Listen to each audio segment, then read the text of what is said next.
रही कली तो फूल खिलेंगे, रही कली तो फूल खिलेंगे, जिंदगी बची तो फिर मिलेंगे। रही कली तो फूल खिलेंगे, जिंदगी बची तो फिर मिलेंगे। और काले हुसैन के हैं न गोरे हुसैन के, हर रंग में है चाहने वाले हुसैन। और निकला था जिनके वास्ते सूरज कभी कभी, निकला था जिनके वास्ते सूरज कभी कभी, उस बेमिसाल बाप की औलाद है हुसैन। हजरात, मैं जिक्र शहादत इंशाअल्लाह ताला आप लोगों का दुआओं का सहारा लेके करने जा रहा हूँ। दुआ कीजिए इंशाअल्लाह ताला अल्लाह कामयाबी अता फरमाए। एक मर्तबा नबी और आले नबी की बारगाह में दरूद पाक पढ़ी अल्लाह रब्बुल मुहम्मद सल्लल्लाहु अलैहि वसल्लम नहीं इबाद मोहम्मद सल्लल्लाहु अलैहि वसल्लम। हजरात, इमाम हुसैन रज़ियल्लाहु ताला अन्हु का जब कूफिये वालों ने इमाम हुसैन को खत भेजे, एक खत, दो खत, तीन खत, चार खत, लगातार 150 खत भेजे। ये जीजियों ने 150 खत इमाम हुसैन को भेजे। भेजने के बाद इमाम हुसैन के पास पहुंचा खत, इमाम हुसैन ने रौज़ाए रसूल पे हाजिरी दी। हाजिरी देने के बाद इमाम हुसैन अपने नाना से फरमाते हैं, ऐ नाना, मैं अब शहर मदीना छोड़ के जा रहा हूँ। मैं आपका वो नवासा हूँ जिसे आप सुबह भी करते थे, जिसे आप चूमा भी करते थे, जिसे आप सीने से लगा के रखते थे।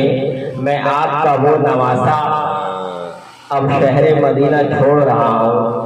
वहाँ से आप अपनी अम्मी जान हजरत फातिमा ज़हरा रज़ियल्लाहु ताला अन्हा के मज़ार मुक़द्दस पे हाजिरी देते हैं और कहते हैं, अम्मी जान, मैं आपका वो शहजादा हूँ जिसे आपने अपनी गोद में खिलाया, खिला पिला के मुझे जवान किया।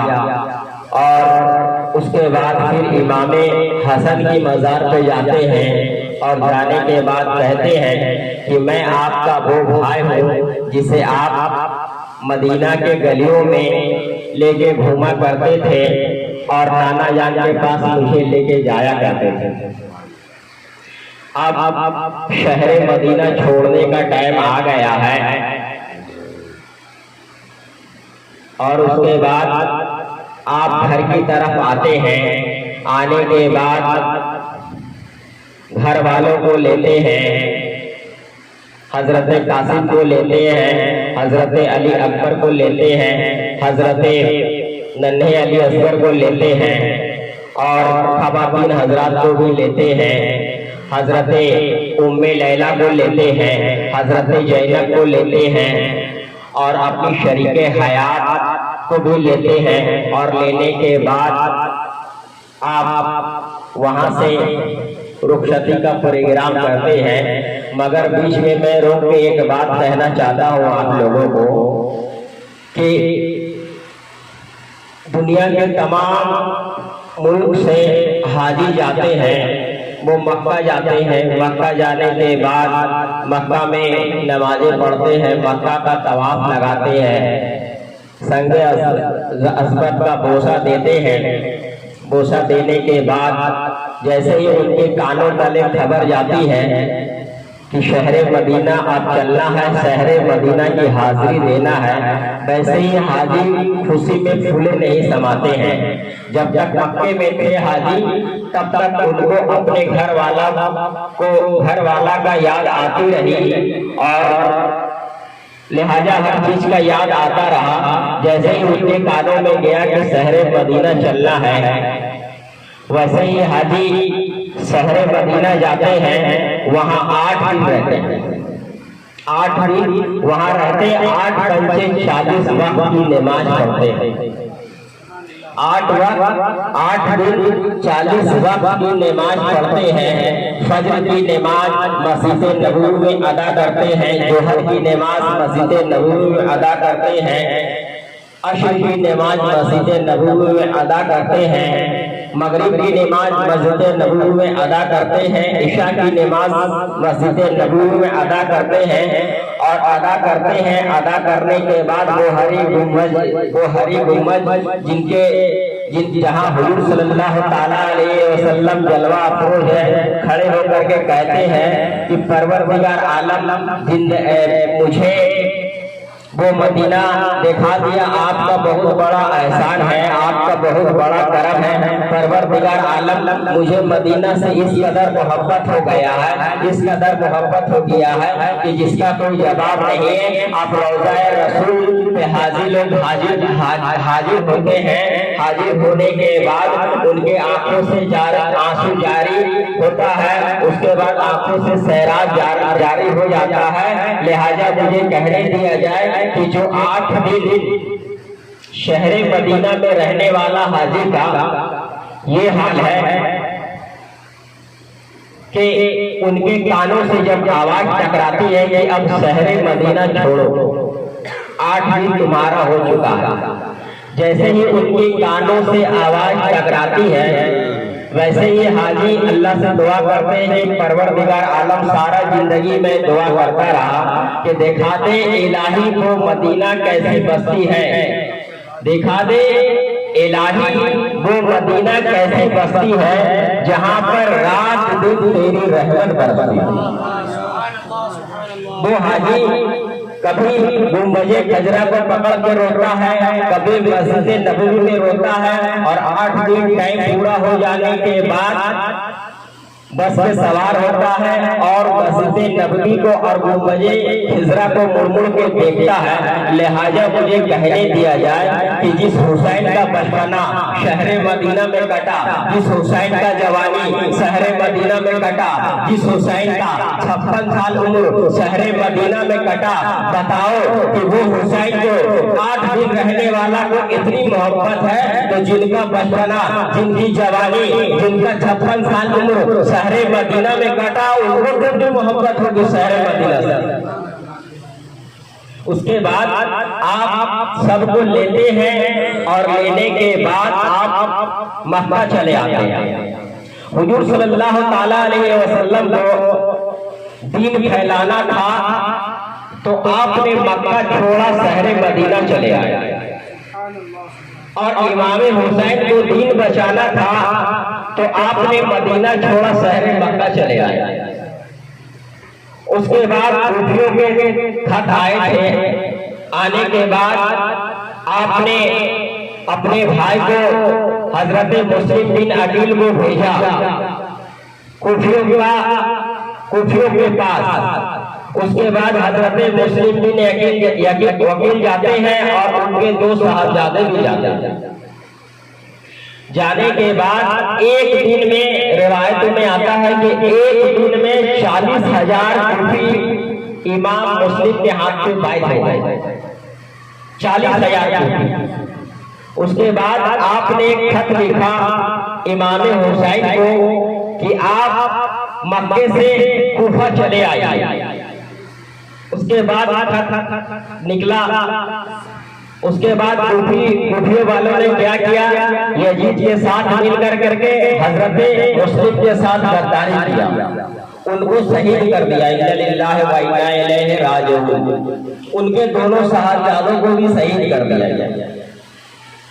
जब तक खत निकल चुका था, उसके बाद खत जब इमाम हुसैन के हाथ में पड़ा कि हजरत मुस्लिम बिन अकील बुला रहे हैं, तो खत को आपने पढ़ा और पढ़ने के बाद आपको हजरत जुबैर रोक रहे थे, बारहा रोक रहे थे, मगर आप नहीं रुके, आप चले आए कूफा। और आने के बाद आप 2 तारीख को आए, 2 तारीख को आए और आने के बाद अपने साहबजादे से पूछा, बेटा ये कौन सा शहर है? तो हजरत अली अकबर फरमाते हैं कि बाबा इसे नैनवा कहते हैं। तो बोले बेटा इसका और भी कोई नाम है? तो बोले हाँ, इसे करबो बला भी कहते हैं, इसे करबो बला भी कहते हैं। तो इमामे हुसैन समझ गए कि मेरे नाना जान कहे थे कि मेरा नवासा इमामे हुसैन करबला की जमीन पे शहीद होगा। बस बेटा यहीं पे सवारी रोको, यहीं पे सवारी रोकते हैं। रोकने के बाद खेमा लगाते हैं। खेमा लगाने के बाद जब यजीदियों को पता चला कि इमामे हुसैन तशरीफ ले आए, तो इमामे हुसैन के ऊपर 7 तारीख से खाना पीना सब बंद कर दिया। और उसके बाद इमामे हुसैन को कहा गया या तो यजीद की बैत करो या तो फिर जंग का ऐलान करो। यजीद की बैत करो या तो फिर जंग का ऐलान करो। मेरे हुसैन ने एक दिन मक्के में, मेरे हुसैन ने एक दिन शहरे मदीना में यजीद आए थे। यजीद आए और मेरे यजीद आए शहरे मदीना में, और आने के बाद मेरे इमामे हुसैन ने सोचा चलो हजरत माविया रज़ियल्लाह ताला अन्हु का औलाद है तो चलो उनसे मुलाकात कर लो। तो इमामे हुसैन जब उनसे मुलाकात करने के लिए गए हैं तो क्या देखते हैं कि यजीद के दरबार में जहां पे यजीद था वहां देखते हैं कि शराब की बू आ रही है।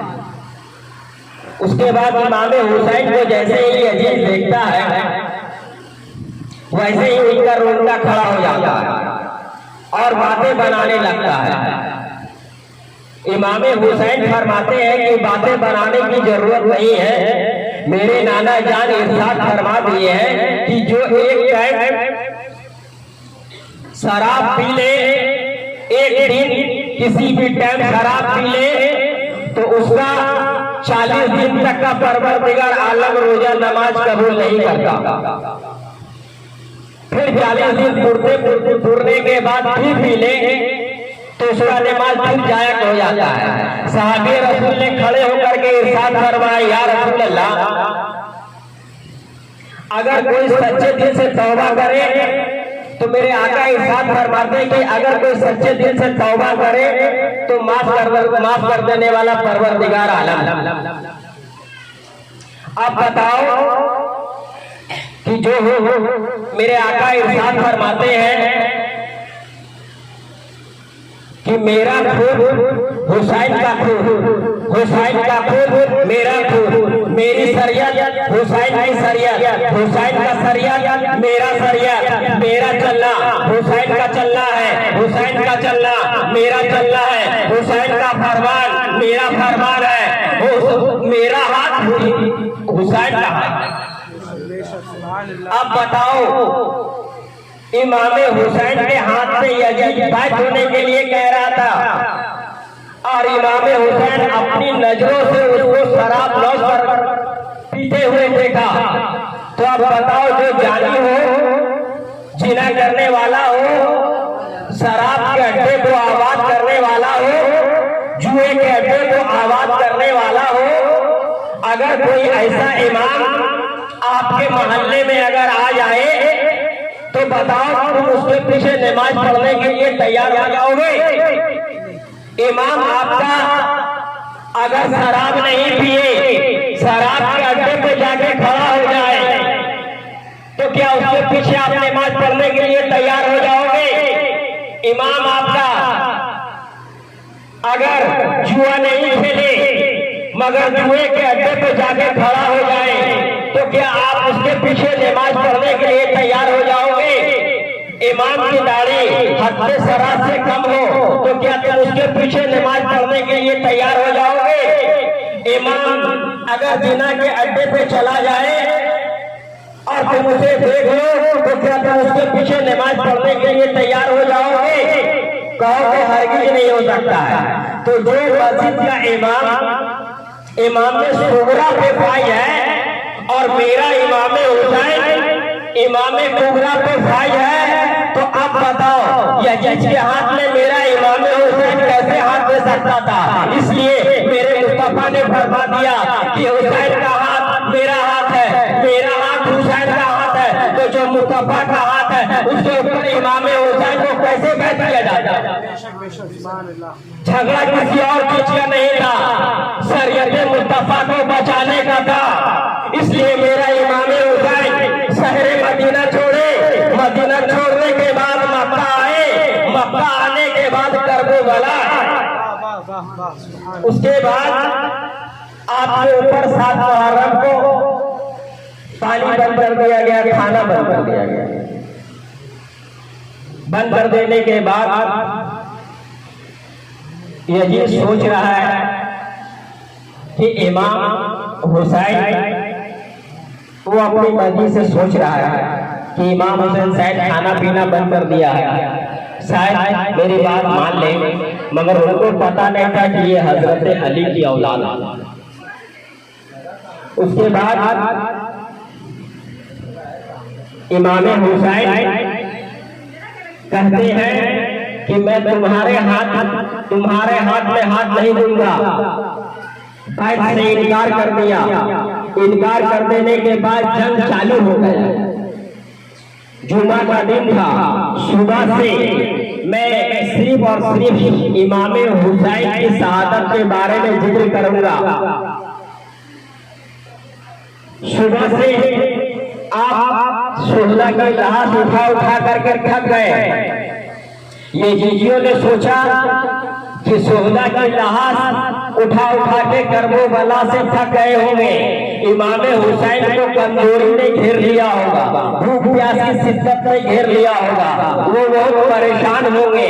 वो यही सोच रहे हैं। मगर हजरत इमाम हुसैन पुराना संदूक खोलते हैं। संदूक खोलने के बाद आप सर पे इमामा बांधते हैं। सर में इमामा बांधने के बाद 20 केजी का हजरत अली का तलवार जुल्फिकार अपने हाथ में लेते हैं और उसके बाद ढाल अमीरे हमजा के ढाल हाथ में लेते हैं। लेने के बाद आप घोड़े पे सवार होते हैं। जैसे ही आपकी नजर आप अपनी बीबी के ऊपर पड़ी, हजरत शहर वालों के ऊपर पड़ी है, हजरत शहर वालों के ऊपर पड़ी है, इमाम हुसैन करीब आते हैं और कहते हैं, मेरी बीबी तुम मेरी बहुत अच्छी बीबी हो, मैं तुम्हारा बहुत अच्छा शौहर हूँ। मुझे जिसके ऊपर में अगर तलवारें लगते हुए देखना, नेज़ा लगते हुए देखना, बर्छी लगते हुए देखना, तो सब्र से काम लेना। इसलिए तुम साबिरों की माँ हो, साबिर की बीबी हो, तुम साबिरों की बहन हो। इसलिए उसके बाद हजरत जैनब के पास में आते हैं। जैसे इमाम हुसैन हजरत जैनब को देखते हैं, जैनब को देखने के बाद इमाम हुसैन की आंख से आंसू आ जाता है और कहते हैं, ऐ बहन जैनब, जिस माँ का दूध तूने पिया है उसी माँ का दूध हमने पिया है। जिस बाप की तू औलाद है उसी बाप का औलाद मैं हूँ। लिहाजा तू मेरे किसी के ऊपर अगर नेजल लगते हुए देखना तो सब्र करना, मेरे किसी के ऊपर अगर तलवार लगते हुए देखना तो सब्र करना, मेरा सर तन से जुदा हो जाए तो सब्र करना।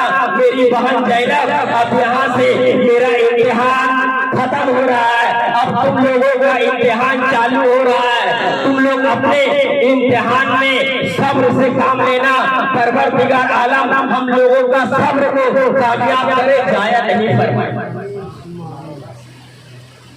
उसके बाद इमाम हुसैन इमामा बांधते हैं। बांधने के बाद अमीरे हमजा का ढाल लेते हैं। हजरत मौला अली का तलवार जुल्फिकार लेते हैं हाथ में, घोड़े पे बैठ जाते हैं। घोड़े पे बैठते हैं। ये जीजियों ने सोचा कि इमाम हुसैन सुबह से सोहदा की लाश उठा करके थक गए होंगे, उनको मुसीबतों ने घेर लिया होगा। और भूखे प्यासे हैं, भूख से जिलाल इमाम हुसैन की कमर टूट गई। वो क्या 22,000 लोग से तन्हा मुकाबला करेंगे, लेकिन जिसका बाप, बोलिएगा, जिसका बाप मरहब यहूदी का गर्दन को काटा तन्हा, जिसका बाप खैबर की किला तन्हा उखाड़ी, जिसका बाप हजारों हजार से तन्हा मुकाबला करता था, तो शेर का बेटा शेर हजरत इमाम हुसैन मैदान करबला में आया है। मैदान करबला में आने के बाद जुल्फिकार को तलवार को बाहर से म्यान से निकालते हैं। म्यान से निकालने के बाद हवाओं में लहराते हैं और इमाम हुसैन कहते हैं कि अजय तुम में सबसे बड़ा जो है पहलवान वो मेरे मुकाबले में भेज दो। मगर यजीद देख रहा था कि ये इमाम हुसैन के तरह मुकाबला करना किसी के बस की बात नहीं है। तमाम यजीदी कुत्ते की तरह टूट पड़े। मेरा इमाम हुसैन तरह लड़ता रहा। करबला में इमाम हुसैन की तलवार कभी पश्चिम की तरफ चली है, कभी पूरब की तरफ चली है, कभी उत्तर की तरफ चली है, कभी दक्षिण की तरफ चली है। इमाम हुसैन यजीद को गाजर और मूली की तरह काटते चले जा रहे हैं। उसके बाद करबला में चारों तरफ से आवाज आ रही है कि इमाम हुसैन की तलवार रोको। मगर जिस तलवार को भूख ना रोक सका, जिस तलवार को प्यास ना रोक सका, जिस तलवार को हजरत जैनब की मोहब्बत ना रोक सकी, जिस तलवार को शहर वालों का प्यार ना रोक सका, जिस तलवार को हजरत नन्हे अली असगर की मोहब्बत ना रोक सकी, वो तलवार करबला में चल रहा है। अब इस तलवार को कोई माई का लाल रोक नहीं सकता। नारे तकबीर, नारे रिसालत, या हुसैन, या हुसैन, या हुसैन, या हुसैन, या हुसैन, नारे हैदरी, नारे हैदरी, नारे हैदरी। सुभान अल्लाह, सुभान अल्लाह। तलवार चलती रही। कभी इमाम हुसैन की तलवार मीना पे चली है तो मैमाना साफ हो गया। कभी इमाम हुसैन की तलवार कुंबे पे चली है तो कुंबा साफ हो गया। इमाम हुसैन की तलवार बिजली की तरह चल रही थी। ऐसा लगता था कि तलवार में आसमान के तमाम सितारा धार भर कर करके इमाम हुसैन के हाथ में जुल्फिकार की तला लहरा रही है। ऐसा लगता था कि बाजू इमाम हुसैन का नहीं है, ये बाजू मौलाए कायनात हजरत अली का बाजू है। ऐसा लगता था कि इमाम हुसैन के ऊपर सिद्दीक़ अकबर की दुआ है, उमर फारूक आजम की दुआ है, मौलाए कायनात की दुआ है, करबला में फातिमा ज़हरा रज़ियल्लाहु ताला अन्हा की दुआ है। मेरे इमाम हुसैन करबला में तलवार चला रहे हैं। ऐ मुसलमानों जरा गौर करो, हम लोग पेट भर के खाना खाते हैं मगर नमाज छोड़ देते हैं। हम लोग एसी में रहते हैं मगर नमाज छोड़ देते हैं। हम लोग चाय की नींद सोते हैं मगर नमाज छोड़ देते हैं। हम लोग सब कुछ करते हैं मगर नमाज नहीं पढ़ते हैं। मगर इमाम हुसैन की तलवार करबला में चल रही है। वो तलवार को कोई रोक नहीं सकता। तलवार चल रही है, बिजली की तरह चल रही है, तूफान की तरह चल रही है। ऐसा लगता है कि करबला में परवरदिगार आलम का बापे रहमत उतर गया हो। ऐसा लगता है कि मुस्तफा ने हाथ उठा दिया हो। अब इस तलवार को कोई रोक नहीं सकता, कोई रोक नहीं सकता, कोई रोक नहीं सकता। अचानक तलवार रुक गई। सुभान अल्लाह, सुभान अल्लाह। अचानक तलवार रुक गई। किसके लिए रुकी? जिस तलवार को भूख ना रोक सका, प्यास ना रोक सके, जैनब की आंसू ना रोक सकी, उम्मे लैला का प्यार ना रोक सका, सोहरा की लाश उठा करके खेमे में रखे उनकी मोहब्बत ना रोक सकी। अचानक तलवार रुक गई। अचानक तलवार रुक गई। रुक जाने के बाद आप थोड़ा सा नीचे उतरे, थोड़ा से नीचे उतरे। नीचे उतरने के बाद आपके ऊपर एक शिम्र नाम का काफिर था और आप नमाज में खड़े हो गए। नमाज में खड़े हो गए, रुकू में गए। रुकू में जाने के बाद सजदा में गए, इमाम हुसैन का सिमर में यजीद था, धड़ से सर को अलग कर दिया। इन्ना लिल्लाहि व इन्ना इलैहि राजिऊन। मेरे मुस्तफा कहते हैं, हुजूर सल्लल्लाहु अलैहि वसल्लम इरशाद फरमाते हैं, हुसैनो मिन्नी अना अना मिन हुसैन, यानी मैं हुसैन से हूँ, हुसैन मुझसे है। करबला तक हुसैन मुझसे था, करबला के बाद भी कयामत तक मैं हुसैन से हूँ। इमाम हुसैन जब फातिमा की, अच्छा बताओ कितने लोगों का यकीदा है कि इमाम हुसैन जिंदा? बताओ हम, सबका यकीदा है ना इमाम हुसैन जिंदा है? बेशक है, बेशक जिंदा है। इसलिए करबला में उनका इम्तिहान था, इम्तिहान में पास हुए। जब फातिमा की गोद में इमाम हुसैन थे तो फातिमा ने कहा हुसैन जिंदा। अली के गोद में आए तो अली ने कहा हुसैन जिंदा। मदीने की हवाओं ने कहा हुसैन जिंदा, मदीने की फिजाओं ने कहा हुसैन जिंदा। हजरत इमाम हसन कह रहे हैं हुसैन जिंदा, सिद्दीक़ अकबर कह रहे हैं हुसैन जिंदा, उमर फारूक आजम कह रहे हैं हुसैन जिंदा, हजरत उस्मान कह रहे हैं हुसैन जिंदा, मौलाए कायनात मुर्तजा अली कह रहे हैं हुसैन जिंदा, हजरत अब्बास कह रहे हैं हुसैन जिंदा। आप जब मदीना से मदीना छोड़ के मक्का आए हैं, तमाम मदीने वाले ने कहा हुसैन जिंदा। उसके बाद आप मक्का आए तो मक्का कह रहा है हुसैन जिंदा, हजरत असद कह रहा है हुसैन जिंदा, तमाम मक्के वाले ने कह रहे हैं हुसैन जिंदा।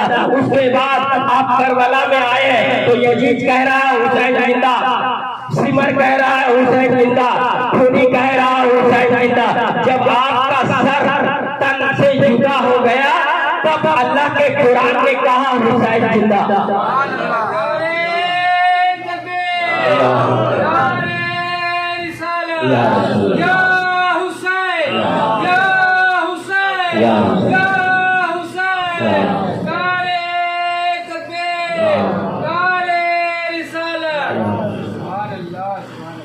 जब हुसैनी पाक का सर मुबारक तन मुबारक से जुदा हो गया तो परवरदिगार आलम का कुरान ऐलान कर रहा है कि हुसैन जिंदा।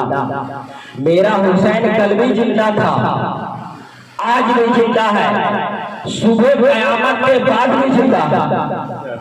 हम लोग जिंदा को मानने वाले हैं, हम लोग ताजियादार नहीं है, बल्कि 1 तारीख से 10 तारीख रोजा रखने वाले में से है, ढोल ताशा बजाने वाले में से नहीं है, कुरान मुकद्दस की तिलावत करने वाला में से है।